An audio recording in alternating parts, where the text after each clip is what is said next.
RRB ALP के exam आपके start होने वाले हैं। तो इसमें हम लोग साइंस की एक महत्वपूर्ण सीरीज़ देखेंगे, जिसमें हम लोग साइंस के सारे क्वेश्चन ऐसे कवर करेंगे जो कि आपके एग्ज़ाम में 100% आपके आएंगे। ओके, आ सकते हैं। तो देखिए, पूरी सीरीज़ को लगातार देखते रहिएगा, क्योंकि हर सीरीज़ में हम लोग 100 क्वेश्चन साइंस के उठाएंगे। सबसे पहले हम लोग भौतिक विज्ञान के क्वेश्चन आपको कवर करवाएंगे, जिसमें हम लोग एक्सपेक्टेड क्वेश्चन देखने वाले हैं। तो वीडियो स्टार्ट करने से पहले आप लोगों से एक बात कहूँगा, जो लोग नए हैं तो प्लीज़ चैनल को ज़रूर सब्सक्राइब कर लें। चलिए स्टार्ट करते हैं। तो देखिए गाइस, आज के सेशन में पहला क्वेश्चन है, 1 माइक्रोन लंबाई जो है प्रदर्शित करता है। तो इस क्वेश्चन का राइट आंसर बनेगा 1 माइक्रोन किसको प्रदर्शित करता है। देखिए, पहला क्वेश्चन है और आपको पहले ही क्वेश्चन में आपको कमेंट करके आंसर बताना है, क्योंकि हर वीडियो में आपको पहला क्वेश्चन मैं दूंगा, जिसमें आपको कमेंट करके बताना पड़ेगा। तो एक क्वेश्चन मैं आपको दे रहा हूँ, इसको आपको कमेंट बॉक्स में कमेंट करके इसका आंसर बताना है। ओके, अगला है, 1 किलोमीटर दूरी का तात्पर्य क्या होता है। देखिए, 1 किलोमीटर में क्या होते हैं, 1000 मीटर। तो ऑप्शन सी आपका राइट आंसर हो जाएगा। अगला है, 1 पिकोग्राम बराबर होता है। 1 पिकोग्राम किसके बराबर होता है। तो ऑप्शन सी 10⁻12 ग्राम के बराबर होता है। अगला है, पास्कल इकाई है। पास्कल जो इकाई है वो किसकी है। ऑप्शन बी दाब की इकाई है। किसकी है, दाब की। अगला है, पारिस्थितिक दबाव की इकाई जो है वो क्या होती है। ऑप्शन ए बार होती है। क्या होती है, बार। अगला, 1 किलोग्राम प्रति सेंटीमीटर स्क्वायर दाब समतुल्य है। किसके समतुल्य है। ऑप्शन बी 1.0 बार के। अगला है, तेल का एक बैरल निम्न में से लगभग कितना होता है। तो ऑप्शन बी 159 लीटर के। अगला, निम्न में से लंबाई की न्यूनतम इकाई क्या है। लंबाई की न्यूनतम इकाई हो जाएगा ऑप्शन डी फर्मी मीटर। अगला है, क्यूसेक में क्या मापा जाता है। क्यूसेक में ऑप्शन सी जल का बहाव मापा जाता है। अगला, निम्नांकित में से कौन एक वायुमंडल के ओजोन परत की मोटाई नापने वाली इकाई है। तो ऑप्शन बी डॉप्सन। अगला, शक्ति का मात्रक क्या है। शक्ति का मात्रक होता है ऑप्शन सी वाट होता है। नेक्स्ट है, बल का मात्रक क्या होता है। सभी को पता होगा, बल का मात्रक होता है ऑप्शन सी न्यूटन। अगला है, कार्य का मात्रक है। कार्य का मात्रक क्या होता है। ऑप्शन ए जूल होता है। अगला है, चालक की वैद्युत प्रतिरोधकता की इकाई क्या है। ऑप्शन डी ओम मीटर। अगला, प्रकाश वर्ष इकाई है। किसकी इकाई है। ऑप्शन ए दूरी की इकाई है। अगला, एक पारसेक तारों संबंधी दूरियां मापने का मात्रक बराबर होता है। तो ऑप्शन बी 3.25 प्रकाश वर्ष के। अगला, पारसेक मात्रक है। किसका मात्रक है। ऑप्शन ए दूरी का मात्रक है। अगला, एम्पियर मापने की इकाई क्या है। तो ऑप्शन बी विद्युत धारा। अगला, 1 हॉर्स पावर में कितने वाट होते हैं। तो ऑप्शन सी 1 हॉर्स पावर में 746 वाट होते हैं। अगला, 1 माइक्रोन बराबर है। तो ऑप्शन सी 1/1000 मिलीमीटर। अगला है, महासागर में डूबी हुई वस्तुओं की स्थिति जानने के लिए निम्न में से किस यंत्र का प्रयोग किया जाता है। तो ऑप्शन डी सोनार यंत्र का प्रयोग किया जाता है। अगला है, सोनार निम्नलिखित द्वारा प्रयोग में लाया जाता है। तो ऑप्शन डी नौ संचालकों द्वारा लाया जाता है। अगला, ध्वनि की तीव्रता को मापने वाला जो यंत्र है वो कौन सा है। Option D audiometer. अगला है, पायरोमीटर किसके मापन में प्रयोग किया जाता है। तो ऑप्शन सी उच्च ताप के। अगला, मैनोमीटर के द्वारा किसकी माप की जाती है। ऑप्शन बी गैसों का दाब। अगला है वायुमंडलीय दाब को मापने में किस यंत्र का उपयोग किया जाता है? ऑप्शन बी बैरोमीटर यंत्र का उपयोग किया जाता है। अगला है दूध का अपेक्षित घनत्व ज्ञात किया जा सकता है, तो ऑप्शन सी लैक्टोमीटर से। नेक्स्ट देख लेते हैं, वायुमंडल की सापेक्ष आर्द्रता नापी जाती है। ऑप्शन बी हाइग्रोमीटर से मापी जाती है। अगला है सोने की शुद्धता को नापने के लिए कौन सा उपकरण प्रयोग में लाया जाता है? तो ऑप्शन डी कैरेटोमीटर। अगला रक्तदाब नापने के यंत्र का नाम क्या है? Option B sphygmomanometer. अगला प्रकाश की तीव्रता नापने के लिए जिस उपकरण का उपयोग किया जाता है उसे कहते हैं, तो लक्स मीटर कहते हैं।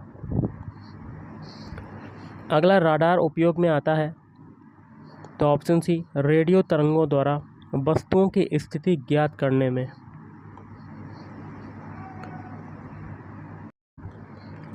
नेक्स्ट है, निम्न में कौन सी राशि रिएक्टर पैमाने पर मापी जाती है? तो इस क्वेश्चन का राइट आंसर बनेगा ऑप्शन सी भूकंप की तीव्रता। अगला है भूकंपों की तीव्रता जो है वो मापी जाती है, किस में मापी जाती है? तो रिएक्टर पैमाना में मापी जाती है। अगला निम्न में भूकंप मापी यंत्र कौन सा है? सिंपल सा क्वेश्चन है, तो ऑप्शन बी सिस्मोग्राफ। अगला है कैस्कोग्राफ, यहाँ क्या भरेंगे? मापने का एक यंत्र है, किसको मापने का एक यंत्र है? ऑप्शन डी पौधों में वृद्धि। अगला है वॉशिंग मशीन का कार्य सिद्धांत है। वॉशिंग मशीन का कार्य सिद्धांत है ऑप्शन ए अपकेंद्रण। अगला निम्नलिखित में से कौन सी राशि सदिश नहीं है? सदिश मतलब जिसमें देखिए परिमाण भी होता है और डायरेक्शन का भी बोध होता है, दिशा का भी बोध हो, तो वो सदिश राशि होती है। और इसके अलावा अगर जिसमें दिशा का बोध ना हो तो वो अदिश है, मतलब हमें इसमें अदिश राशि बतानी है, तो ऑप्शन डी आयतन। बाकी के तीन आपकी सदिश राशियाँ जैसे कि विस्थापन, वेग और बल। अगला निम्नलिखित में से कौन सी एक सदिश राशि है? तो इसमें हो जाएगा संवेग। P बराबर क्या होता है संवेग? m/b द्रव्यमान गुणे वेग। अगला है पदार्थ के संवेग या मोमेंटम और वेग के अनुपात में कौन सी भौतिक राशि प्राप्त की जाती है? या भी मैंने आपको बताया था P = m/b।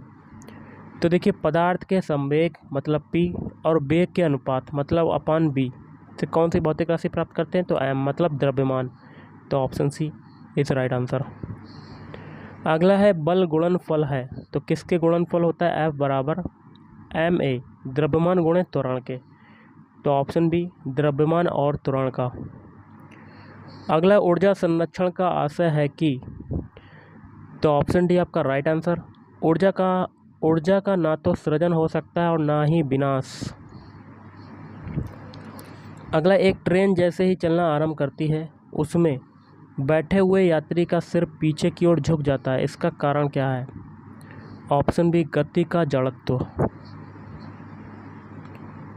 अगला है सड़क पर चलने की अपेक्षा बर्फ पर चलना कठिन है क्योंकि, तो इसका आंसर बनेगा ऑप्शन डी बर्फ में सड़क की अपेक्षा घर्षण जो होता है कम होता है। अगला है एक व्यक्ति कार में जो विराम में बैठा है, सड़क से कार के 4 पहियों में से प्रत्येक पर प्रतिक्रिया आ रहा है, प्रतिक्रिया जो है आ रहा है। एक व्यक्ति बैठा है, ये मैन है, विराम मतलब b बराबर प्रारंभिक वेग, u बराबर 0। जब कार सीधी समतल सड़क पर चलेगी, तो एक समतल सड़क पर चलेगी तो अग्र पहियों में प्रत्येक पर प्रतिक्रिया में क्या परिवर्तन आएगा? तो देखिए इसका आंसर आपका क्या बनेगा? ऑप्शन बी यह r से कम होगा। अगला देख लेते हैं, तेल से अंशतः भरा हुआ तेल का एक टैंकर समतल सड़क पर आगे की ओर एक समान त्वरण से जा रहा है, तेल का मुक्त पृष्ठ क्या होगा? तो ऑप्शन डी परवलयी वक्र का आकार लेगा। अगला है त्वरण ज्ञात करने का सही सूत्र क्या है? तो option A equal V minus U upon T. वेग परिवर्तन की दर ये हो गई बी माइनस यू बटे समयांतराल मतलब बटे टी। अगला निम्नलिखित में से किसने न्यूटन से पूर्व ही बता दिया था कि सभी वस्तुएं पृथ्वी की ओर गुरुत्वाकर्षित होती हैं? तो ऑप्शन बी ब्रह्मगुप्त। अगला गुरुत्वाकर्षण का सिद्धांत किसने दिया? Isaac Newton. अगला गुरुत्वाकर्षण के सार्वभौमिक नियम का प्रतिपादन किसने किया? तो ऑप्शन ए न्यूटन ने किया। अगला अंतरिक्ष यात्री निर्वात में सीधे खड़े नहीं रह सकते क्योंकि? ऑप्शन ए गुरुत्व नहीं होता है। अगला अंतरिक्ष यान जो चक्कर लगा रहा है से एक सेप छोड़ा जाता है तो वह ऑप्शन सी अंतरिक्ष यान के साथ साथ उसी गति से गतिमान होगा। अगला है पीसा की झुकी हुई मीनार गिर नहीं जाती क्योंकि? ऑप्शन डी गुरुत्व केंद्र से जाने वाली ऊर्ध्वाधर लाइन तल के अंदर रहती है। अगला यदि पृथ्वी और सूर्य की दूरी जो है उसके स्थान पर दोगुनी होती तो सूर्य द्वारा पृथ्वी पर गुरुत्वाकर्षण बल जो पड़ता है वह होता। तो ऑप्शन सी अब जितना है उसका चौथा भाग। अगला जब कोई वस्तु ऊपर से गिराई जाती है तो उसका भार होता है अपरिवर्तित। देखिए गाइस आपका जो अगला क्वेश्चन है वो क्या है? लकड़ी लोहे व मोम के समान आकार के टुकड़ों को समान ऊंचाई से पृथ्वी पर गिराया जाता है, कौन सा टुकड़ा सर्वप्रथम पृथ्वी की सतह पर पहुंचेगा? तो ऑप्शन डी सभी साथ साथ पहुंचेंगे। अगला है हवा में लोहे और लकड़ी की समान भार की गेंद को समान ऊंचाई से गिराने पर क्या होगा? ऑप्शन सी लकड़ी की गेंद बाद में गिरेगी। अगला किसी पिंड का भार? ऑप्शन बी ध्रुवों पर सर्वाधिक होता है। अगला है भारहीनता होती है तो ऑप्शन है गुरुत्वाकर्षण की शून्य स्थिति। अगला यदि पृथ्वी का गुरुत्वाकर्षण बल अचानक लुप्त हो जाता है तो निम्न में से कौन सा परिणाम सही होगा? तो ऑप्शन है वस्तु का भार शून्य हो जाएगा परंतु जो द्रव्यमान है वही रहेगा। अगला पृथ्वी के चारों ओर परिक्रमा कर रहा कृत्रिम उपग्रह इसलिए पृथ्वी पर नीचे नहीं गिरता क्योंकि पृथ्वी का आकर्षण। तो ऑप्शन डी आपका राइट आंसर होगा, उसकी गति के लिए आवश्यक त्वरण प्रदान करता है। अगला है एक भू उपग्रह अपने कक्ष में निरंतर गति करता है, यह अपकेंद्र बल के प्रभाव से होता है जो प्राप्त होता है। किससे प्राप्त होता है? ऑप्शन बी पृथ्वी द्वारा उपग्रह पर लगने वाले गुरुत्वाकर्षण से प्राप्त होता है। अगला किसी लिफ्ट में बैठे हुए व्यक्ति को अपना भार कब अधिक मालूम पड़ेगा? तो ऑप्शन ए जब लिफ्ट त्वरित गति से ऊपर जा रही हो। अगला लोलक की काला अवधि? ऑप्शन बी लंबाई के ऊपर निर्भर करती है। अगला लोलक घड़ियां गर्मियों में सुस्त हो जाती हैं क्योंकि? ऑप्शन सी लोलक की लंबाई बढ़ जाती है। अगला है एक लड़की झूले पर बैठी स्थिति में झूला झूल रही है, उस लड़की के खड़े हो जाने पर प्रदेल आवर्तकाल। तो ऑप्शन ए कम हो जाएगा। अगला पेंडुलम घड़ी तीव्र गति से चल सकती है, तो ऑप्शन बी शीतकाल में चल सकती है। अगला है पृथ्वी का पलायन वेग कितना है? पृथ्वी का पलायन वेग की बात करें तो यह है ऑप्शन डी 11.2 किलोमीटर प्रति सेकेंड। अगला है अगर किसी वस्तु को 8 किलोमीटर प्रति घंटा के वेग से अंतरिक्ष में फेंका जाए तो क्या होगा? ऑप्शन बी वह वापस पृथ्वी पर आ गिरेगी। अगला है चंद्रमा पर वायुमंडल नहीं होने का कारण क्या है? तो ऑप्शन डी इस पर गैस अणुओं का पलायन वेग उनके वर्गमाध्य मूल वेग से कम होता है। अगला है वर्षा की बूंद की गोलाकार आकृति का कारण क्या है? तो ऑप्शन बी पृष्ठ तनाव, सरफेस टेंशन। नेक्स्ट है वर्षा की बूंदें जो होती हैं वो गोलाकार होती हैं क्योंकि मेन रीज़न है इसका ऑप्शन सी जल में पृष्ठ तनाव होता है। पृष्ठ तनाव मतलब सरफेस टेंशन। नेक्स्ट है तेल जल के तल पर फैल जाता है क्योंकि मेन रीज़न है इसका ऑप्शन डी तेल का तल जो है तेल का तल तनाव पानी से कम है। अगला साबुन के बुलबुले के अंदर का दाब, ऑप्शन ए वायुमंडलीय दाब से जो है अधिक होता है। अगला निम्नलिखित में से किस एक के लिए केशिकत्व एकमात्र कारण नहीं है? तो ऑप्शन डी बाकी के तीन हैं स्याही का सोखना, भूमिगत जल का ऊपर चढ़ना, सूती कपड़े पर जल की बूंद का फैलना।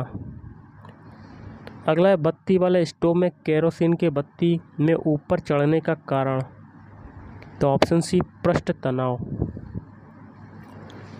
अगला एक केश कली में जल की अपेक्षा एक तरल अधिक ऊंचाई तक चढ़ता है, तो इसका क्या कारण है?